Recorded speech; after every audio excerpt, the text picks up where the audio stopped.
right. Good evening, everybody. It is 6 o'clock, and I will call the 17th regular Common Council meeting to order. Will the clerk state the quote of the evening? Thank you, Mr. Mayor. The measure of intelligence is the ability to change. Thank you. Will the clerk call the roll?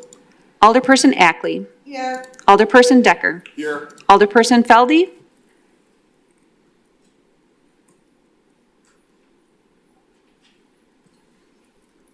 Alderperson Feldy?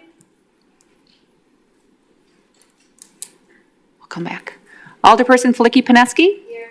Alderperson Heidemann? Here. Alderperson Mitchell? Here. Alderperson Perella? Here. Alderperson Ramey? Here. Alderperson Rust? Present. Alderperson Salazar? Here.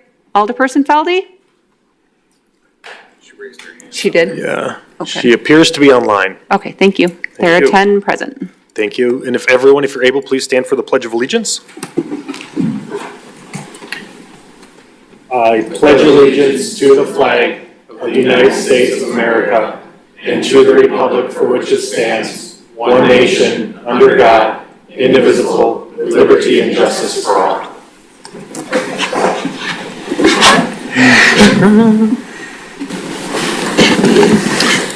All right, Alder Decker, is there a motion to approve the minutes from our last meeting? Thank you, Mayor. I move to approve the minutes from the 16th regular council meeting held on November 20th, 2023.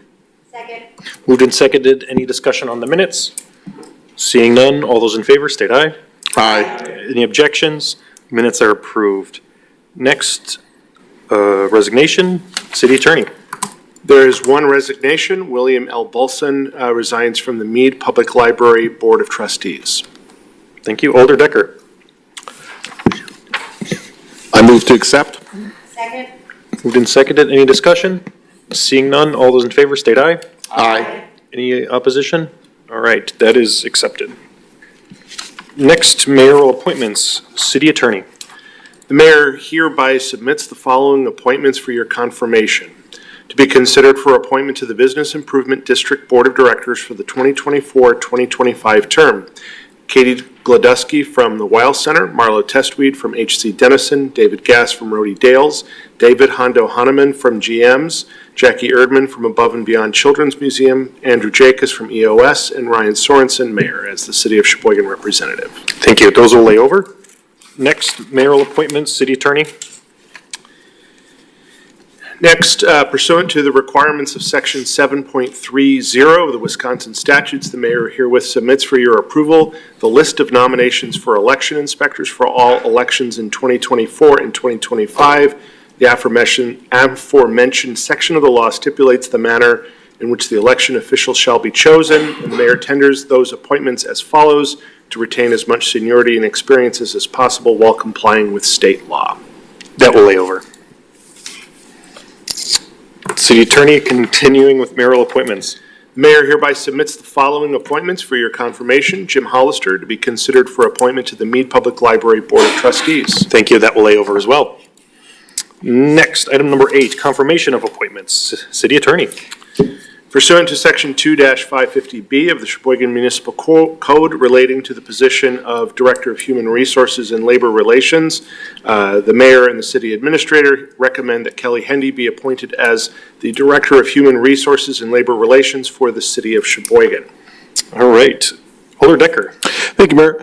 I move to confirm the appointment effective December 22nd, 2023. Second. Moved and seconded. Any discussion on the confirmation? Seeing none, this is a roll call vote.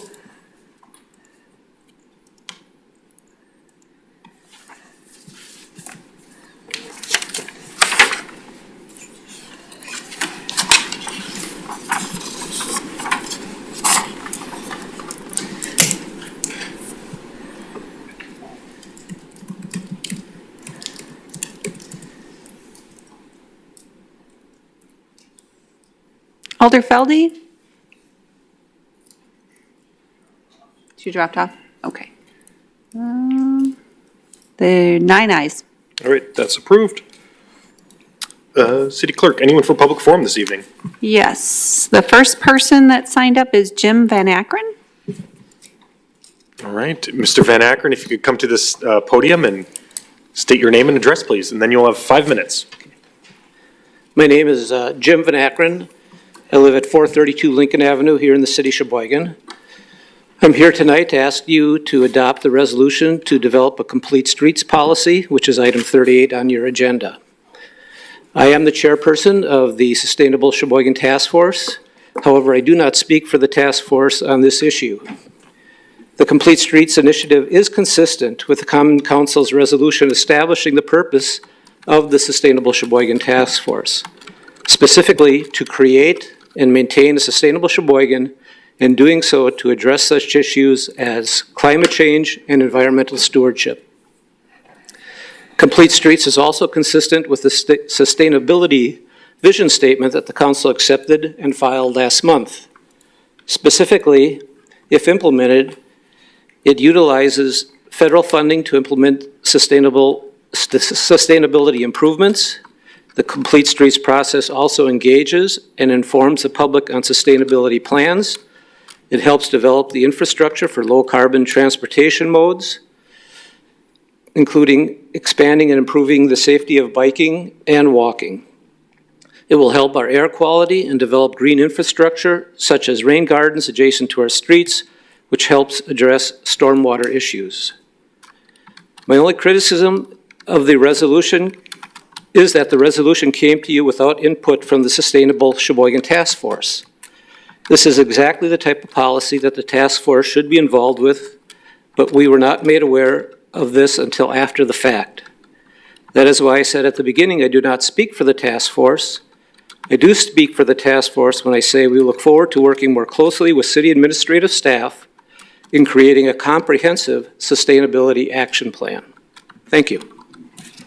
Thank you, Jim. The next person is Braden Schmidt.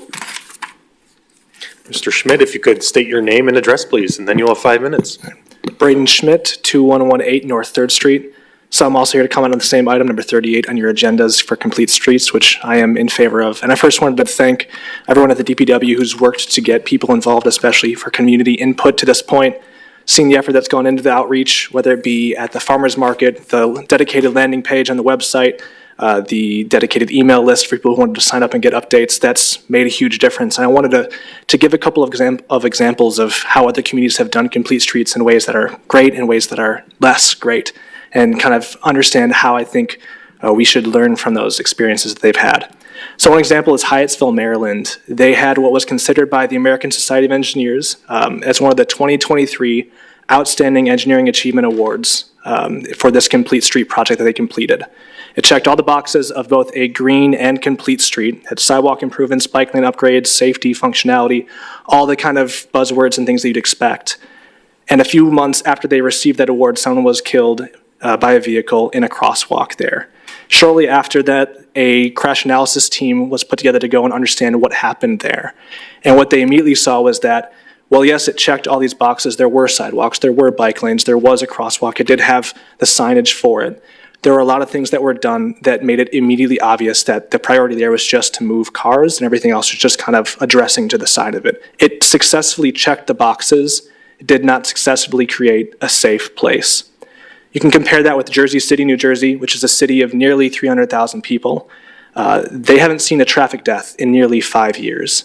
And their approach is much different. So yes, I'm sure their projects also checked all the boxes necessary, but what they also did was they went out and worked both with the community and across city departments as they built out their plans. So they would do one-day pop-ups or just a couple of hours of pop-ups of cones and this sort of tactical urbanism of the infrastructure. They tested out not just with people who lived in the area, but also invite first responders to try and navigate a fire truck through it or a plow truck or something like that. They would take that input and adjust and change until they had something that worked well in that temporary state, so they had a good idea of what would work, and they gave the community an opportunity to give input that was meaningful, because they could see and experience what it would feel like when changed, rather than just a drawing or an idea or some words. Both of these places check the boxes necessary for Complete Streets, but it's that extra effort to test and adjust and ask and listen and work to get that meaningful feedback that made the difference. So I encourage us to not only use community input to create this policy, but to bake that in so that as we go forth and make these actions, that input is embedded into the policy itself and each of the projects that come from it. So thank you for your time. Thank you for the effort that's gone on so far. And I ask you to please support this resolution. Thanks. Thank you. Next is Kyle Schmitz.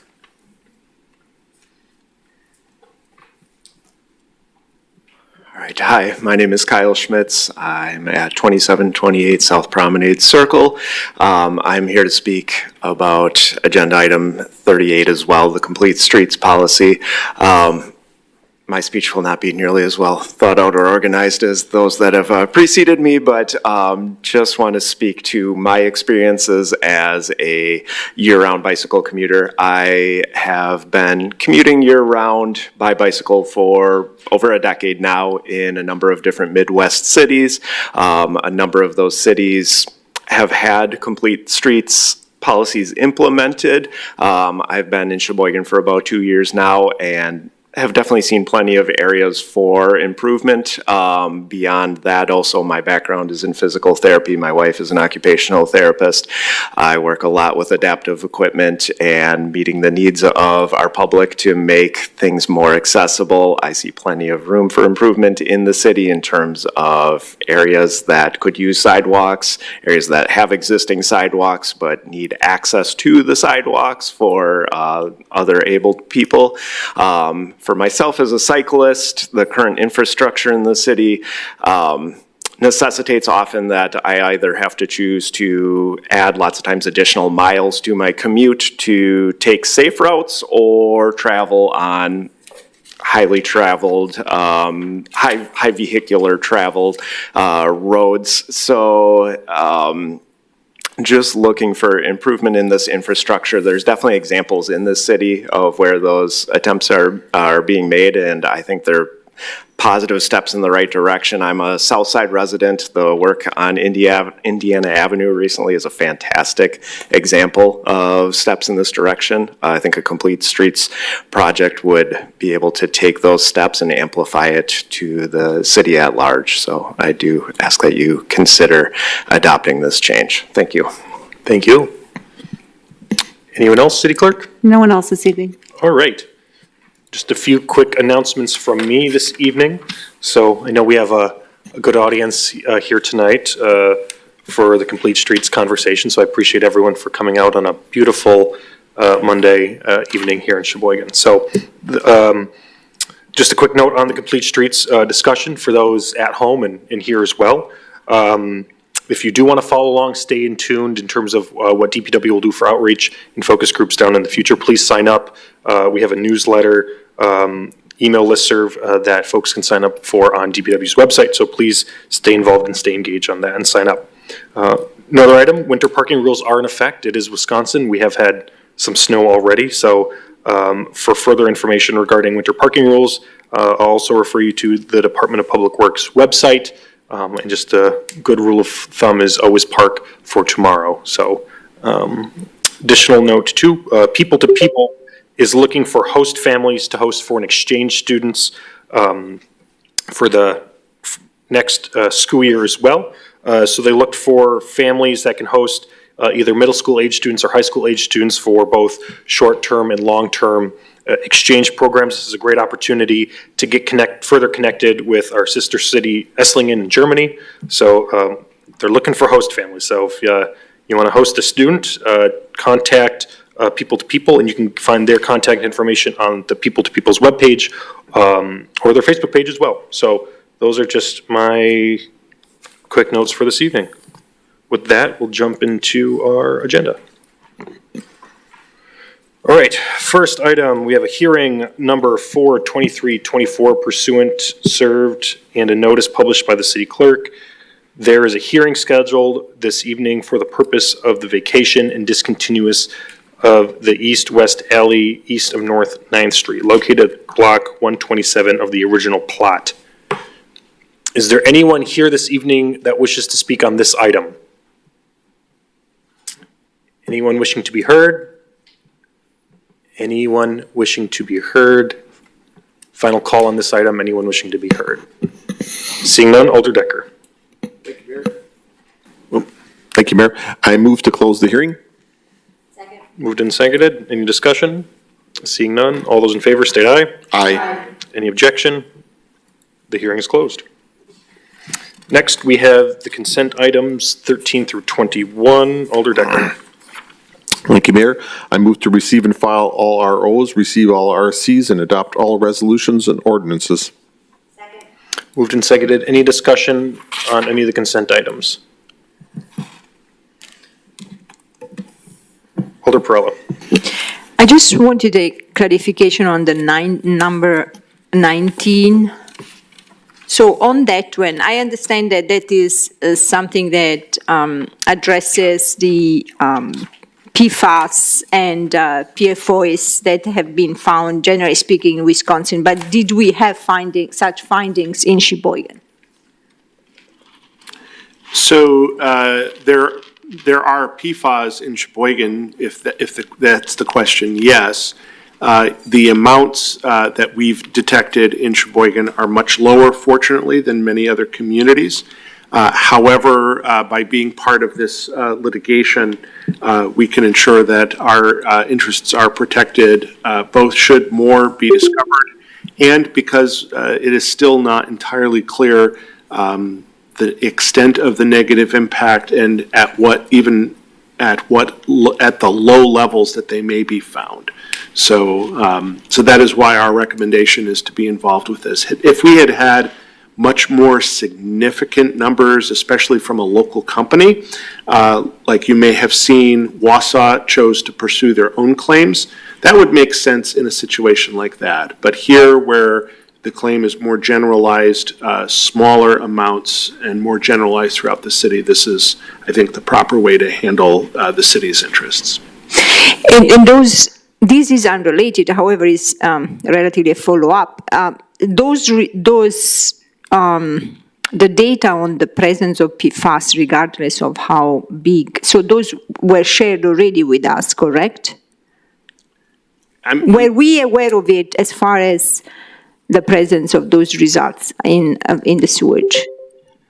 We are aware that the findings that we have, yes, we were aware of. We know that there are small amounts of PFAS that have been detected in various sources around the city.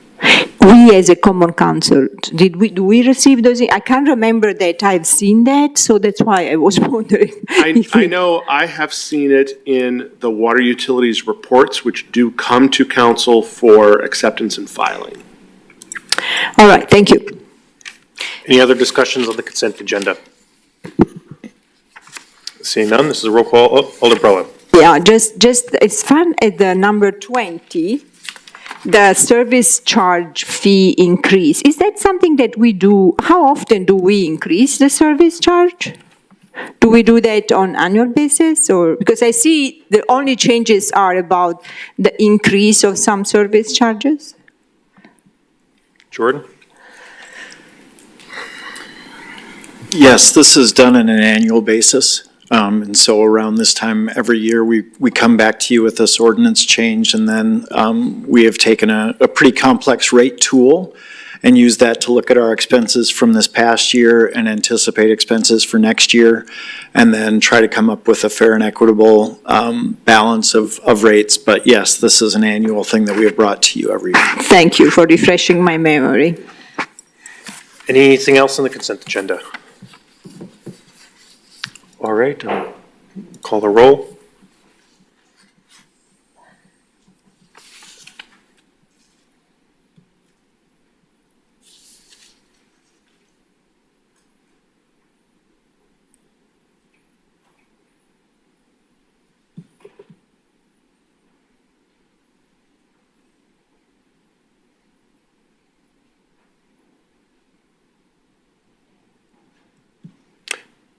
Scott, is Alderfeldy on?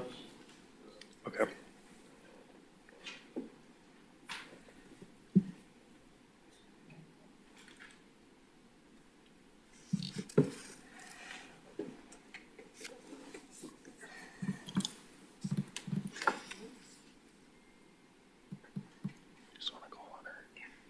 Alder Flicky-Pedensky?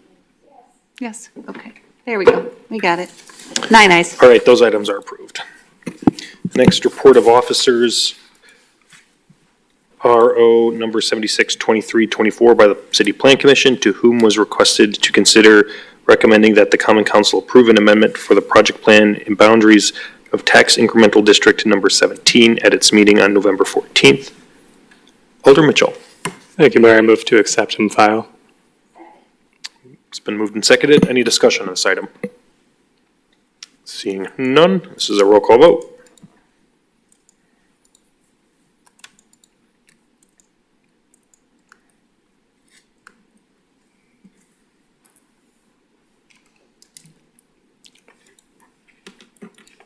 Nine ayes. That's approved.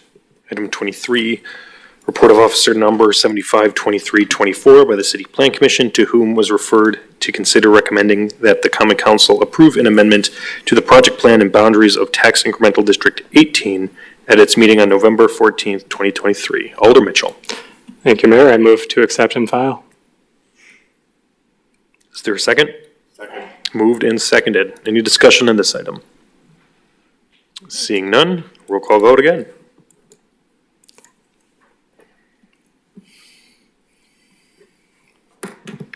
Nine ayes. That's approved. Items 24 and 25 will be referred to their respective committees. Item 26 into resolutions. Resolution number 111-2324 by Alderpersons Decker and Salazar, authorizing the appropriate city officials to enter into employment agreement with Kelly Handy. Alder Decker. Thank you, Mayor. I ask to suspend the rules. Any objection? Seeing none, please proceed with your motion. I move to adopt the resolution. Moved and seconded. Any discussion on this item? Alder Decker. I move to amend the resolution so as to provide that approval is of an employment agreement substantially the same to that attached, except that it is modified so as to provide the following. 1, the effective date shall be December 22nd, 2023. 2, the term of the agreement shall expire on December 21st, 2026, unless terminated sooner as provided in the agreement. 3, the employee is authorized to take up to 10 days of vacation during December 2023, whether before or after the effective date of the agreement. 4, and the employment shall receive 160 hours of paid time off effective January 1st, 2024, and be granted paid leave according to city policy. Is there a second? Second. Moved and seconded. Any discussion on this amendment? Seeing no discussion, all those in favor of the amendment, state aye. Aye. Any objection? The amendment is approved. Now back to the main motion as amended. Any discussion on the main motion? Seeing none, this is a roll call vote.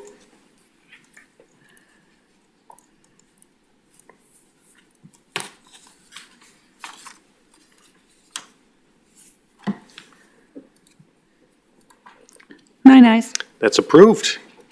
Welcome aboard, Kelly. All right, jumping into item number 27, resolution number 107-2324 by Alderpersons.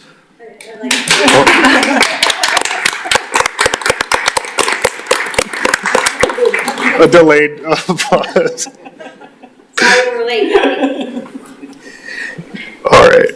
Resolution number 107-2324 by Alderpersons Mitchell and Flicky-Pineski, authorizing retaining outside legal counsel to represent the city in the matter of Walmart Real Estate Businesses Trust versus the City of Sheboygan, and authorizing payment of said services. Alder Mitchell. Thank you, Mayor. I move to suspend the rules. Any objection to suspension? Seeing none, please proceed with your motion. I move to adopt the resolution. Moved and seconded. Any discussion on this item? All right, seeing none, this is a roll call vote.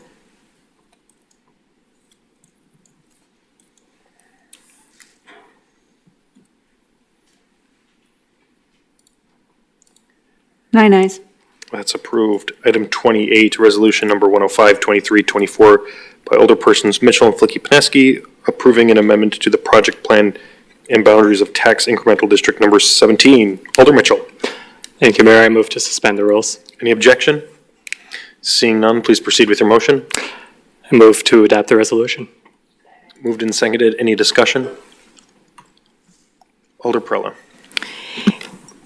Is this this amendment correlated to the recent request of RDA for moving funds to purchase the the properties that we discussed at the last committee, finance committee meeting.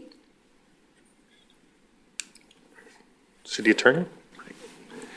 So is it connected? It is connected in that one of these TIDs, that's where some of those funds are coming from, yes. Right, so the TID 17 is, this amendment is just for that, or? No. No, okay. No, so, and forgive me, I never remember which TID is which. There's a 17 and an 18 that we're doing, but in essence, we are making amendments to two existing TID districts. First of all, to expand them somewhat to include some properties nearby, as well as to amend the project plan so that certain projects that are anticipated in those TID districts can be included as part of the project plan. Thank you. Okay, City Administrator? Just to add on to that, one of the projects that'll be in TID 17 is a brownfield site. So this will enable us to help to participate in the cleanup of that site as well. Thank you. Alder Perla, any follow-up? No, I'm fine. Okay, Alder Mitchell? It was buried on page 17, but I found reference to a bridge, so bear with me. I do have one question. Yep. Bottom half of 17, the section projects outside of the tax increment district lays out eligible projects that are within a half mile of the borders, the plan for the pedestrian bridge. It mentions that approval from the joint review board is still required. I just want to make sure that with having the project costs for the bridge listed in this document, that does not circumvent the joint review board approval process. Who wants to answer that one? City Attorney? The joint review board approval is required for these TIDs to be complete. So, yeah, there's no sort of circumventing that process. JRB has met and had their initial approval. I'm not sure if they had their second meeting already, but they either haven't approved it or will shortly. Fair enough. Thank you. Alder Flicky-Pineski? Thank you. The TID 17 boundaries, as Mr. Bradley said, part of it is brownfield, but the other is that TID district was expanded through the redevelopment authority. We purchased additional properties and then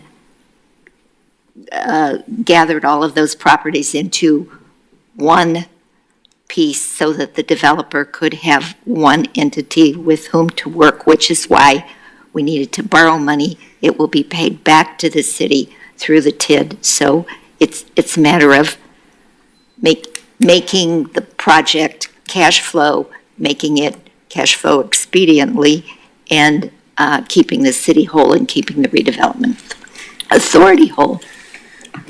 Thank you, Alder Flicky-Pineski. Any other discussion on this item? Seeing no more cues, this is a roll call vote.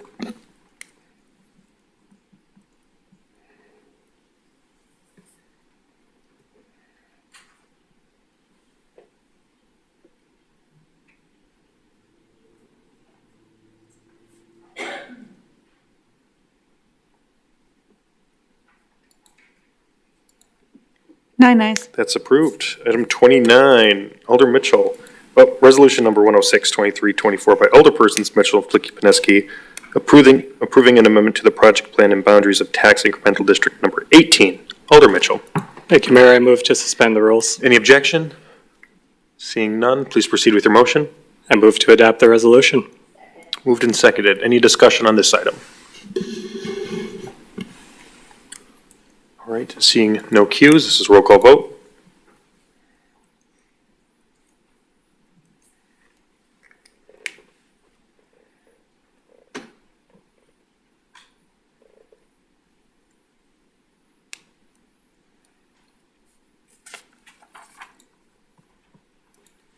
Nine ayes. That item is approved. Next, item 30, resolution number 108-2324 by Alderpersons Rust, officially recognizing the Farnsworth Neighborhood Association, and that item will lay over until our next meeting. Items 31 and 36 will be referred to their respective committees. Next to reports of committees, items 37, RC number 482324 by the Finance and Personnel Committee, to whom was referred General Ordinance Number 322324 by Alderpersons Mitchell, Flicky-Pineski, amending various sections of the Sheboygan Municipal Code relating to personnel. Alder Mitchell. Thank you, Mayor. I move to receive the RC and adopt the ordinance. Is there a second? Moved and seconded. Any discussion on this item? Seeing none, so roll call vote.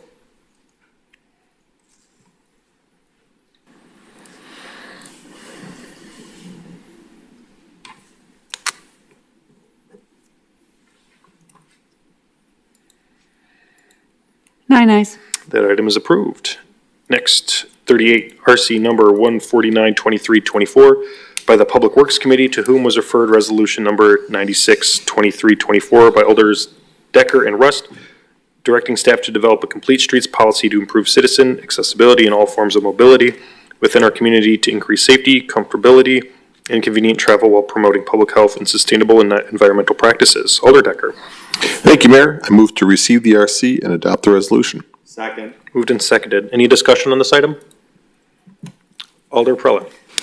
Yeah, I was wondering if the director could give us some, just a few words on how the process will be, or anybody else, how the process will work to develop the policy, also to address some of the community's requests and comments. All right, Director Biebel. Thank you. Yes, tonight what you have is just a resolution directing us to start the process. We've already started some initial process with the community and starting engaging in terms of getting those that are active and involved in such of an initiative of a complete streets for the city of Sheboygan. Our whole effort with this is going to be a community-based driven initiative. We recognize that over the years, a lot of the street improvements have been, let's just say it, automobile, car-centric. And we know as a community that there's a large percentage of our community that will like to walk and bike and have other amenities with our transportation network, accessibility issues. So throughout the next stages, tonight is, like I said, the initial step, getting the council authorization to direct our department to move forward with a policy. The next step will be to start to engage a lot of different types of active groups to be part of this process. Neighborhood groups, bicyclists, mobility experts, trying to get a holistic viewpoint on this policy and how we want to look at moving forward with infrastructure improvements within our community. Any follow-up? Yes, please. Is there going to be a specific task force or committee that is formed to this purpose or not? We anticipate periodic updates to the Public Works Committee, but obviously there's going to be issues potentially that would be in terms of changes that would have to be discussed with, such as the Sustainable Task Force and other communities such as the Park and Forestry and Marina Commission. There's aspects within that commission as well. Finance is going to be a key player in this as we start to develop the budget. So in terms of city committees, we don't have necessarily right at this moment a task force identified, but as we start our process and doing our data collection and information fact-finding and engagement, I think there could be an opportunity then to, as this develops, and actually start to identify potentially a subcommittee specifically to focus on developing this policy as it advances to final adoption. Yeah, just a brief comment on that. I think that would be an interesting and wise way to go, to have later on a task force that includes, of course, also parts of the community, but also, some of different types of stakeholders.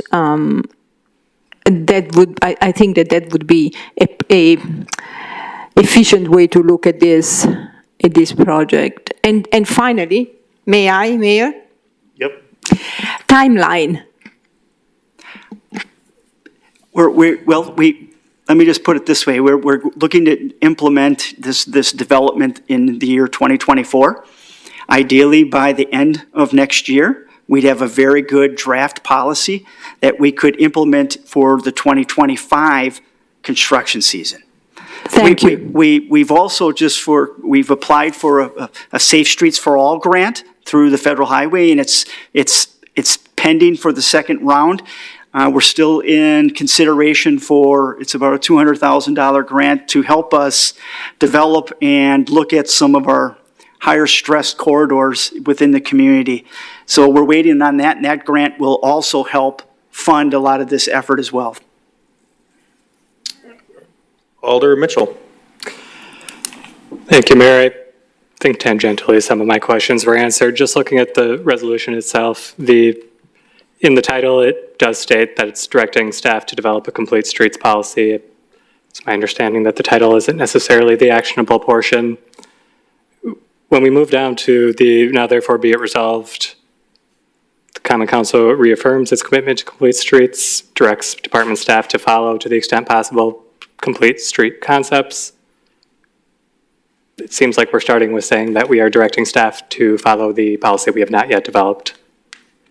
The be it further resolved states that the Common Council supports the development of a plan. I guess I would be asking the city attorney, is the language in the document enough to be construed as passage being the Common Council directing staff to move forward on a policy? Yeah, I mean, in essence, what's happening here primarily is that you're directing staff to take action to create policies and authorizing them to create policies, and basically indicating your support for those type of policies without specifically drafting policies in advance for their approval. Thank you. Alder Flicky-Pineski. Thank you. My esteemed colleagues suggested maybe it would be a great idea to have another commission or committee, or I think we probably have a lot of them. And it occurs to me that the Sustainability Task Force would be a good place to house this because they are a sustainability task force. So I'd encourage you to think about that, please. Thank you for those comments. Alder Salzar. I'm basically echoing the same thing that my colleagues are saying up here about sort of the idea of some sort of committee or task force. I'm not saying that we need to create one, but as we can see in the audience, there's clearly enough people here that are interested in making sure that this continues to happen. So I believe that DPW does a really great work and has been working hard to provide opportunities by showing up at the farmers market, and will continue to do that work as long as we can hope that you can show up to those moments and we can have you participate and allow for some dialogue. I think this can be super successful. It's very clear that our citizens want this, so if we can support this in any way and allow for conversation, I'm in full support of that. Thank you, Alder Salzar. Anyone else? All right. Seeing no more cues, this is a roll call vote.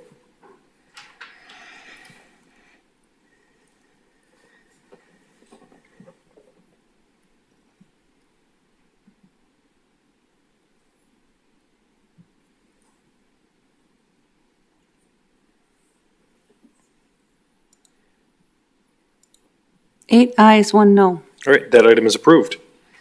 Next, item 39, RC number 152-2324 by the Licensing, Hearing, and Public Safety Committee, to whom was referred General Ordinance number 31-2324 by Alderpersons Salazar and Feldy, adopting new records retention schedules and making necessary amendments to the Sheboygan Municipal Code relating to the adoption. Alder Salazar.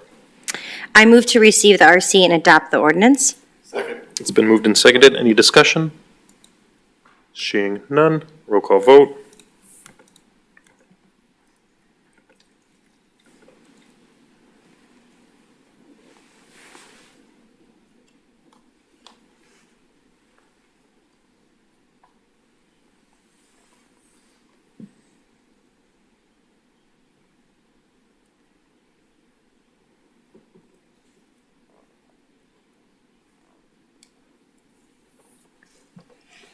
Alder Perla? 9 ayes. All right, that item is approved. Next, items held from our previous meeting. Item 40, RC number 1332324 by the Finance and Personnel Committee, to whom was referred resolution number 922324 by Alderpersons Mitchell and Flicky-Pineski, authorizing the sale of city parking lot number 3 located at 821 Niagara Avenue to Trinity Evangelical Lutheran Church. Alder Mitchell. Thank you, Mayor. I move to receive the RC and adopt the resolution. Moved and seconded. Any discussion on this item? All right, seeing none, this is a roll call vote.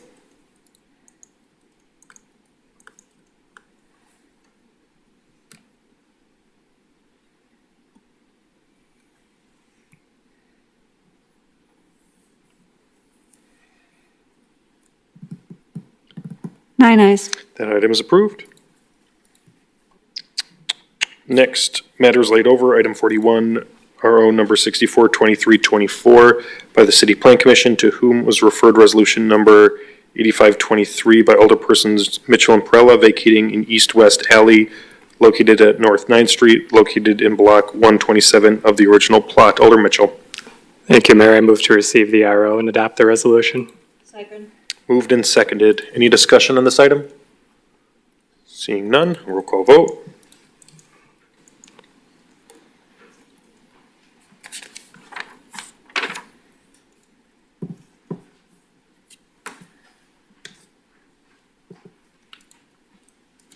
Nine ayes. That item is approved. Next, other matters authorized by law. City Attorney. Thank you. RO number 792324 is by the city clerk submitting a new license application. All right, that will be referred to the Licensing Hearing and Public Safety Committee. Alder Decker, we've exhausted the agenda. What's the pleasure of your motion? I move to adjourn. Moved and seconded. All those in favor? Aye. We are adjourned at 6:42. Thanks, everyone.